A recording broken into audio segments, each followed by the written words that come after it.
ആകാശവാണി വാർത്താ വീക്ഷണം. വേവ്സ് ഉച്ചകോടി ആഗോള തരംഗം സൃഷ്ടിച്ചുകൊണ്ട് സർഗാത്മകതയുടെ പുതുവസന്തം. തയ്യാറാക്കിയത് KC അനിൽകുമാർ. അവതരണം സുധിൻ സൈനുദ്ദീൻ.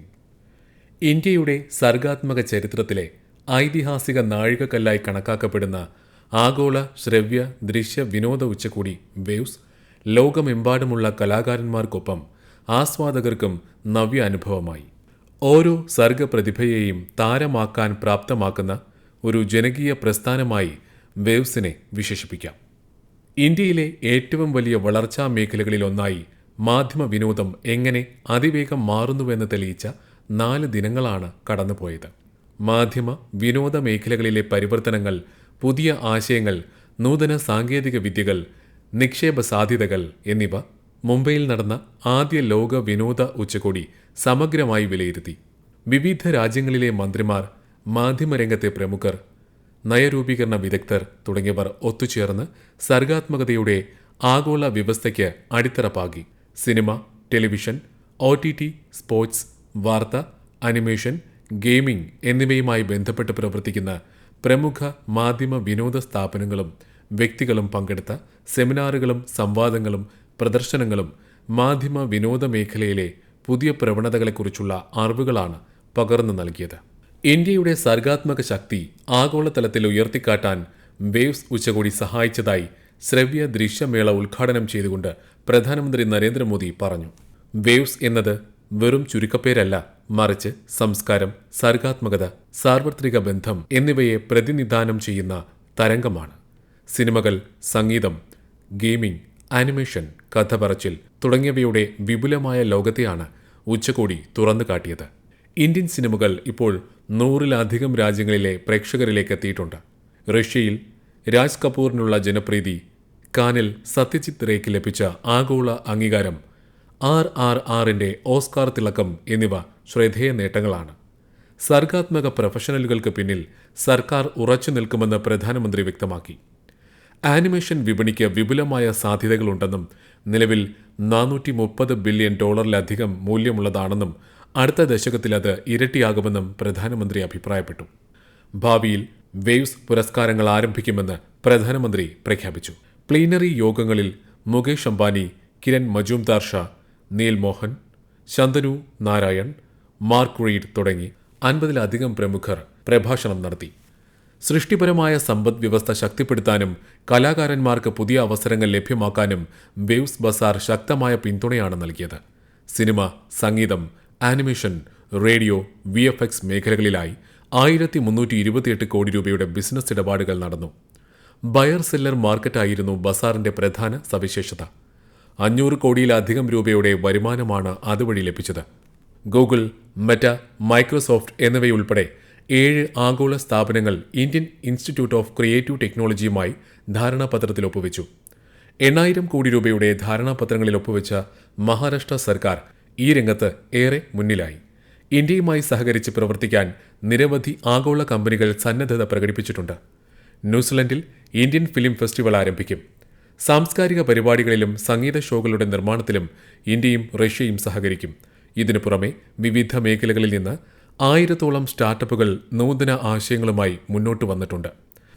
കഥാഖ്യാനം, സർഗാത്മകത, സാംസ്കാരിക പൈതൃകം എന്നിവയെക്കുറിച്ച് നടന്ന ആകർഷകമായ ചർച്ചയിലൂടെ ഇന്ത്യയിലെ ജനപ്രിയ ചലച്ചിത്ര പ്രവർത്തകരെ ഒരേ വേദിയിൽ കൊണ്ടുവരാൻ കഴിഞ്ഞു. ഹിന്ദി ചലച്ചിത്ര താരം അക്ഷയ് കുമാർ നിയന്ത്രിച്ച സംവാദത്തിൽ ഹേമ മാലിനി, മോഹൻലാൽ, ഷാറൂഖ് ഖാൻ, ചിരഞ്ജീവി തുടങ്ങിയ പ്രതിഭാധനരായ താരങ്ങൾ പങ്കെടുത്തു. ഇന്ത്യയുടെ വിനോദ വ്യവസായത്തെ ശക്തിപ്പെടുത്തുന്നതിന് അന്താരാഷ്ട്ര ചലച്ചിത്ര സംഘടനകളുമായുള്ള കരാറുകൾ വളരെയധികം സഹായിക്കുമെന്ന് നടനും നിർമ്മാതാവുമായ ഷാറൂഖ് ഖാൻ വ്യക്തമാക്കി. കല, വാണിജ്യ സിനിമകളെ വേർതിരിച്ച് കാണുന്നില്ലെന്നും കഥാഖ്യാനമാണ് ജനങ്ങളെ സ്പർശിക്കുന്നതെന്നുമാണ് മലയാള ചലച്ചിത്ര താരം മോഹൻലാൽ അഭിപ്രായപ്പെട്ടത്. സംവാദത്തിൽ മലയാള സിനിമയെ ഇന്ത്യൻ സിനിമയുടെ ബൗദ്ധിക ആത്മാവെന്ന് അക്ഷയ് കുമാർ വിശേഷിപ്പിച്ചു. പ്രധാനമന്ത്രി നരേന്ദ്രമോദിയുടെ കാഴ്ചപ്പാടും നേതൃത്വവും വേവ്സിനെ സർഗാത്മക പ്രതിഭകൾക്കും നൂതനാശയക്കാർക്കുമുള്ള മികച്ച വേദിയാക്കി മാറ്റിയെന്ന് ഹേമമാലിനി അഭിപ്രായപ്പെട്ടു. ആനിമേഷൻ, നിർമ്മിത ബുദ്ധി, സാങ്കേതിക വിദ്യകൾ എന്നിവ സമന്വയിപ്പിക്കുന്നതിലൂടെ വേവ്സിന്റെ സാധ്യതകൾ കൂടുതൽ വിപുലമാകുമെന്ന് നടി ദീപിക പദുക്കോൺ പറഞ്ഞു. രണ്ടാം ദിവസം നടന്ന ആഗോള മാധ്യമ സംവാദത്തിൽ 77 രാജ്യങ്ങളിൽ നിന്നുള്ള പ്രതിനിധികൾ പങ്കെടുത്തു. തെറ്റായ വിവരങ്ങൾ പ്രചരിപ്പിക്കുന്നത് തടയാനും മാധ്യമങ്ങളുടെ വിശ്വാസ്യത, വസ്തുതകളെ അടിസ്ഥാനമാക്കിയുള്ള മാധ്യമപ്രവർത്തനം, ഉത്തരവാദിത്തമുള്ള പ്രചാരണം എന്നിവ പ്രോത്സാഹിപ്പിക്കാനും ശ്രദ്ധ വേണമെന്ന് പ്രതിനിധികൾ ആവശ്യപ്പെട്ടു.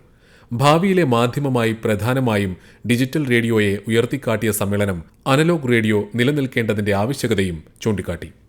പ്രസരണ അടിസ്ഥാന സൗകര്യങ്ങൾ പങ്കിടുന്നതിന് പ്രധാന നഗരങ്ങളിലെ വാണിജ്യ സ്റ്റേഷനുകൾ തമ്മിലുള്ള സഹകരണവും സമിതി ശുപാർശ ചെയ്തു. ഡിജിറ്റൽ യുഗത്തിൽ റേഡിയോയുടെ പുനരാവിഷ്കാരം യോഗം വിലയിരുത്തി. നമ്മുടെ പാരമ്പര്യങ്ങൾ, പൈതൃകം, ആശയങ്ങൾ, ആചാരങ്ങൾ, സർഗാത്മകത എന്നിവയ്ക്ക് വേണ്ടി നാം തന്നെ ശബ്ദമുയർത്തണമെന്ന് വിദേശകാര്യമന്ത്രി എസ് ജയശങ്കർ പറഞ്ഞു. പ്രാദേശിക ഉള്ളടക്ക സൃഷ്ടി പ്രോത്സാഹിപ്പിക്കേണ്ട ഘട്ടത്തിലാണ് നാം എത്തി നിൽക്കുന്നതെന്ന് വാർത്താ വിതരണ പ്രക്ഷേപണ മന്ത്രി അശ്വിനി വൈഷ്ണവ് അഭിപ്രായപ്പെട്ടു. വേവ്സ് പ്രഖ്യാപനം യോഗം അംഗീകരിച്ചു. ആനിമേഷൻ, ഗെയിമിംഗ്, ചലച്ചിത്ര നിർമ്മാണം തുടങ്ങി നിർമ്മിത ബുദ്ധി, സംഗീതം, ഡിജിറ്റൽ ആർട്ട് വരെ മാധ്യമ വിനോദ വ്യവസായത്തിന്റെ സമസ്ത മേഖലകളെ ഉൾക്കൊള്ളിച്ചുകൊണ്ട് നടത്തിയ 32 വ്യത്യസ്ത മത്സരങ്ങളിലെ വിജയികളെ വേദിയിൽ ആദരിച്ചു. മാധ്യമ വിനോദ മേഖലയിൽ ഉയരങ്ങൾ കൊതിക്കുന്ന സ്റ്റാർട്ടപ്പുകൾക്കും വേവ്സ് ഉച്ചകോടിയിൽ അവസരം ലഭിച്ചു. 50 കോടി രൂപയുടെ നിക്ഷേപ ചർച്ചകൾക്ക് തുടക്കമിട്ടുകൊണ്ട് പ്രമുഖ നിക്ഷേപകരായ ലുമിക്കായ്, ജിയോ, ക്യാബിൽ, വാമപ്പ് വെഞ്ചേഴ്സ് തുടങ്ങി 45 സുപ്രധാന നിക്ഷേപകരിലേക്ക് നേരിട്ട് ആശയങ്ങൾ കൈമാറുന്നതിന് മാധ്യമ വിനോദ സ്റ്റാർട്ടപ്പുകളെ തിരഞ്ഞെടുത്തു. 60-ലധികം രാജ്യങ്ങളിൽ നിന്നുള്ള 1100-ലധികം പങ്കാളികൾ ഉൾപ്പെടെ 100,000-ലധികം പേർ രജിസ്റ്റർ ചെയ്തിരുന്നു. ഇതിൽ 750 പേരാണ് ഫൈനലിൽ ഇടം നേടിയത്. സർഗാത്മകതയിൽ പരിശീലനം നൽകുന്നതിനായി IITക്ക് സമാനമായി 400 കോടി രൂപ മുടക്കിൽ മുംബൈയിൽ Indian institute of creative technology കേന്ദ്രമന്ത്രി അശ്വിനി വൈഷ്ണവ് പ്രഖ്യാപിച്ചു.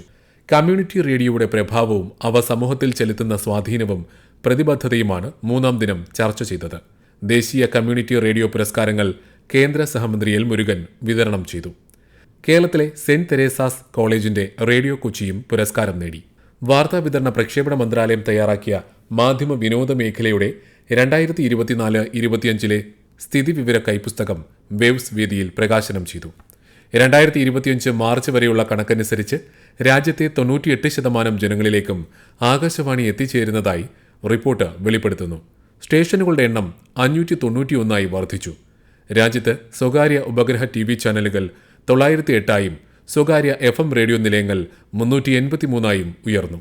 ആഗോള മാധ്യമ വിനോദ മേഖല 2.8 ദശലക്ഷം പേർക്ക് നേരിട്ടും 10 ദശലക്ഷം പേർക്ക് പരോക്ഷമായും തൊഴിൽ നൽകുന്നതായി എ സ്റ്റുഡിയോ കോൾഡ് ഇന്ത്യ എന്ന റിപ്പോർട്ട് വ്യക്തമാക്കുന്നു.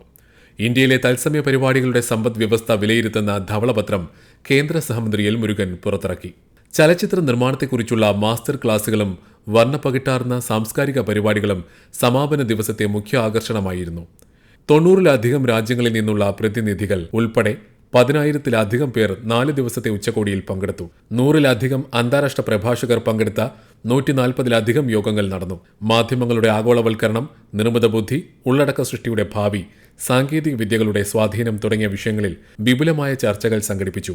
ഓരോ തെരുവിനും ഒരു കഥയുണ്ടെന്നും ഓരോ പർവ്വതത്തിനും ഒരു ഗാനമുണ്ടെന്നും ഓരോ നദിക്കും ഒരു രാഗമുണ്ടെന്നുമാണ് ഇന്ത്യയുടെ ആഴത്തിലുള്ള സാംസ്കാരിക പൈതൃകം വെളിപ്പെടുത്തുന്നത്. ഇന്ത്യയിലെ 6 ലക്ഷം ഗ്രാമങ്ങൾക്ക് ഓരോന്നിനും അവരുടേതായ നാടോടി പാരമ്പര്യങ്ങളും സവിശേഷമായ കഥ പറച്ചിൽ ശൈലികളും നാടോടി കഥകളിലൂടെ ചരിത്രം സംരക്ഷിക്കുന്ന സമൂഹങ്ങളുമുണ്ട്. അവയുടെ സൗരഭ്യം ആഗോളതലത്തിൽ പ്രസരിപ്പിക്കാൻ വേവ്സ് വേദിയൊരുക്കി. സർഗാത്മക സമ്പദ് വ്യവസ്ഥയ്ക്ക് ശോഭനമായ ഭാവി വാഗ്ദാനം ചെയ്തുകൊണ്ടാണ് ഉച്ചകോടി സമാപിച്ചത്. സിനിമ, സംഗീതം, ആനിമേഷൻ, ഗെയിമിംഗ് എന്നിവയിലുടനീളം ഇന്ത്യയുടെ വിപുലമായ പ്രതിഭകൾക്കുള്ള ആഗോള വേദിയായി ഭാവിയിൽ വേവ്സ് പ്രവർത്തിക്കും. കല, സംസ്കാരം, പാരമ്പര്യം, നിക്ഷേപം, ബിസിനസ് എന്നിവയെ സംയോജിപ്പിക്കുന്ന ജനങ്ങളുടെ ഒരു പ്രസ്ഥാനം. സമഗ്ര പങ്കാളിത്തത്തിലൂടെ രാജ്യത്തിന്റെ എല്ലാ ഭാഗങ്ങളിൽ നിന്നുമുള്ള കലാകാരന്മാർക്ക് അന്താരാഷ്ട്ര വേദിയിൽ അവസരവും അംഗീകാരവും ലഭിക്കാനുള്ള സാഹചര്യമാണ് വേവ്സ് ഉച്ചകോടി പ്രദാനം ചെയ്തത്. നിങ്ങൾ കേട്ടത് വാർത്താ വീക്ഷണം.